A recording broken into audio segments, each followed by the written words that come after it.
মাই dear friends, dear guardian, আপনাদের সামনে নতুন একটি সমাধান নিয়ে এলাম, যা হিন্দি বারখাদি লেখা কীভাবে লিখতে হয়। এই বারখাদি লেখাটা আগে বলে দিচ্ছি আপনাদেরকে। এটা হচ্ছে দেবনাগরী।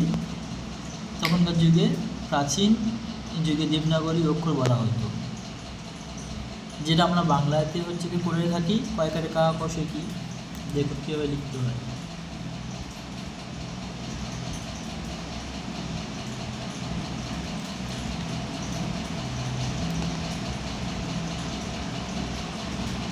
ক, তারপরে কয়কারে কা,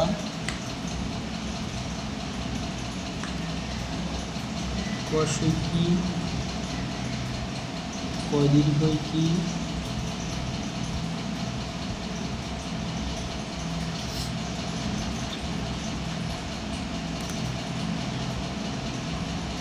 কষকু,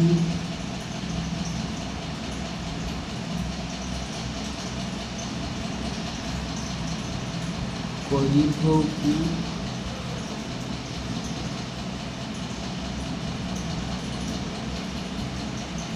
কয়কারে কে,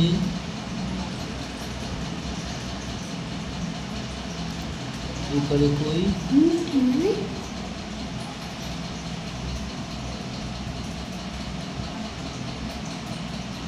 তারপর হচ্ছে ক করে কো, কৌ করে কো, কং সরে কং,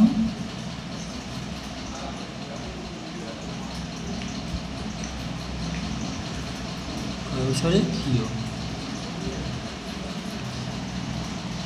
তাহলে দেখুন, ক কয়কার কা, কষু কি, কদিকে কি, কষকু, কদিকে কয়কারে কি, কয়কারে কে, কইকারে কই, ক করে কৌ, কংসের কং, অভিধারে কি।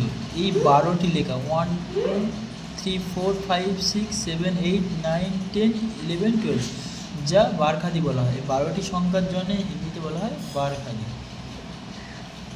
তাহলে আমরা বাংলাতে বলে থাকি কয়কারে কা, কষই কি, কদীর্ঘ কি, কষকু, কদীর্ঘ কু, কয়কারে কে, কইকারে কই, কৌকারে কো, কৌকারে কৌ, কংসরে কং, কংসরে কি।